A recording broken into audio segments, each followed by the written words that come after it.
Olá, estudantes. Eu sou o professor Rafael e nessa semana estudaremos a caligrafia técnica. A caligrafia técnica nada mais é que um jeito da gente escrever de uma forma normatizada nos nossos desenhos técnicos e desenhos arquitetônicos.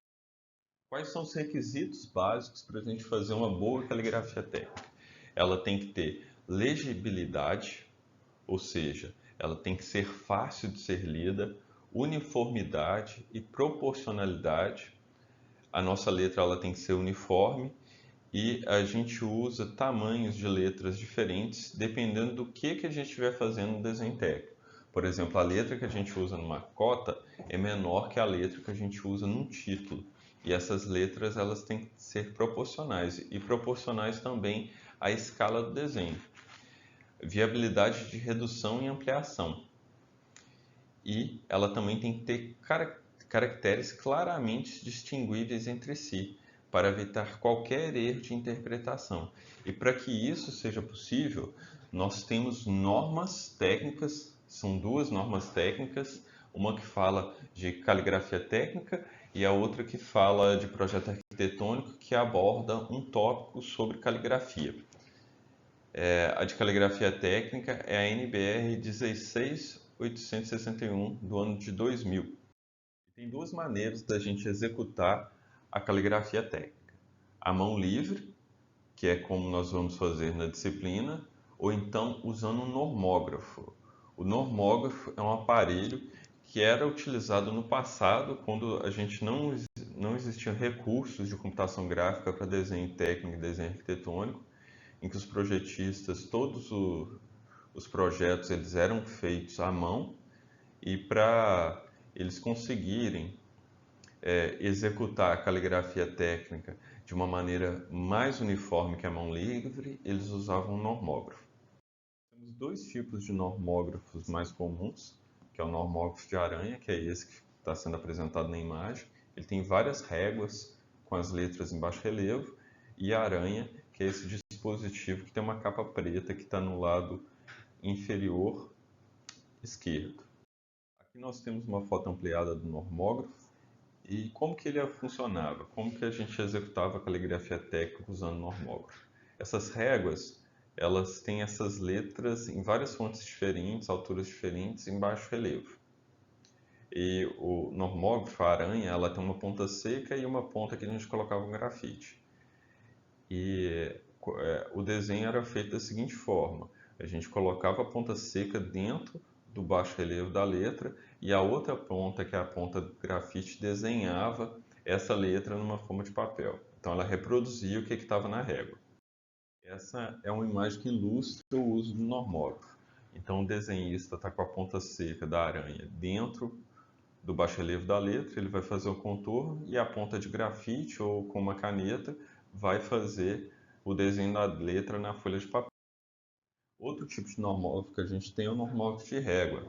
Aí o normógrafo de régua, a gente tem réguas com tamanhos de letras diferentes, fontes diferentes, e a gente usando uma lapiseira ou uma caneta contorna essa letra por dentro da régua. Segundo a NBR 16861, nós temos dois tipos de escrita. Nós temos a escrita vertical e a escrita inclinada. A escrita inclinada ela é ligeiramente inclinada em relação à escrita vertical. Há uma linha vertical na folha. Ela é inclinada a 15 graus. Essa maneira de execução ela é mais fácil para ser executada à mão livre. Já é natural da nossa mão fazer uma linha um pouco mais inclinada. Então, normalmente, para a maioria das pessoas, a escrita inclinada é mais fácil de ser executada.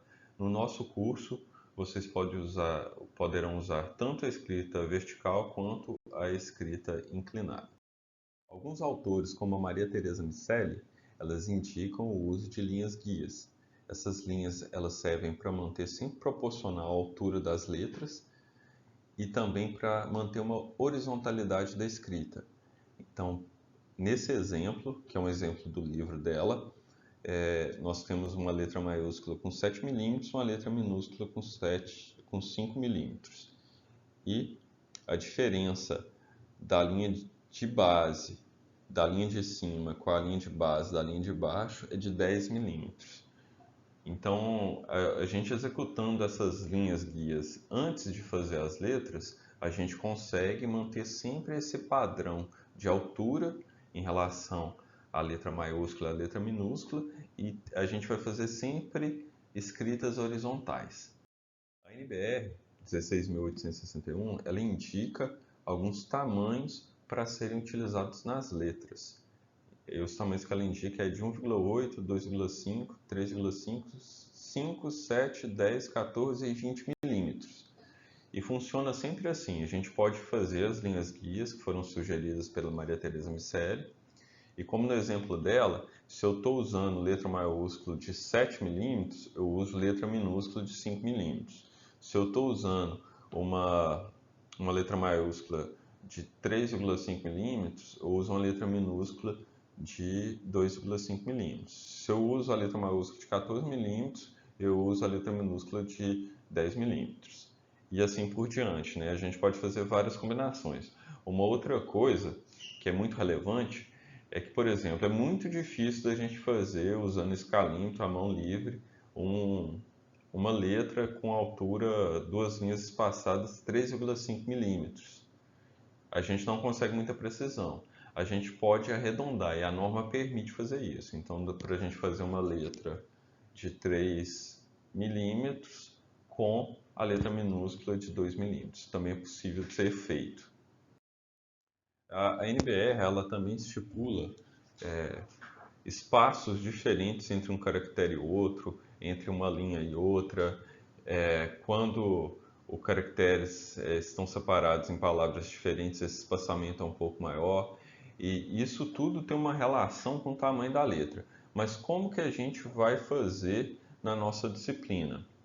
A gente vai usar preferencialmente letras maiúsculas e a gente vai fazer esse espaçamento entre caracteres e também entre palavras, que é um espaçamento um pouco maior, fazendo uma proporção visual. A gente não vai ficar sempre medindo essa proporção, não. Até porque a caligrafia técnica ela tem que ser de rápida execução. E se a gente ficar medindo com escalento sempre o espaço entre as letrinhas, a gente não vai conseguir alcançar essa rápida execução. Então a gente vai usar aquelas linhas guias sugeridas pela Maria Tereza Miceli em alturas diferentes, para a letra maiúscula e letra minúscula, e o tamanho do texto vai ser escolhido de acordo com a importância daquele texto que vai ser escrito. Por exemplo, para títulos, tamanhos maiores, a gente vai usar a letra maiúscula com 7 a 10 milímetros. Para observações, notas, a gente usa letra de 3 milímetros. Então, dependendo do que a gente vai fazendo no exercício, a gente vai usar uma altura diferente. E ela tem que ser proporcional à importância daquele texto e também ao desenho que a gente está fazendo, como eu já até falei anteriormente em outro slide.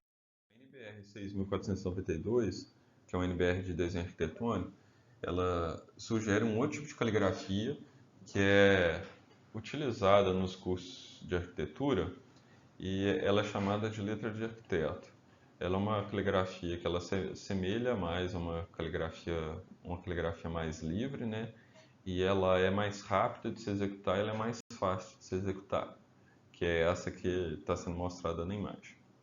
Mas aqui no nosso curso eu sugiro da gente ficar na caligrafia técnica, que a gente vai usar tanto quando a gente estiver trabalhando com peças mecânicas no início da disciplina, né?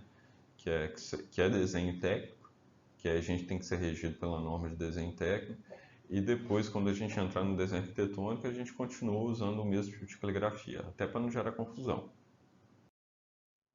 E aqui estão as referências que foram utilizadas nessa aula, e eu gostaria de desejar uma ótima semana de estudo a todos.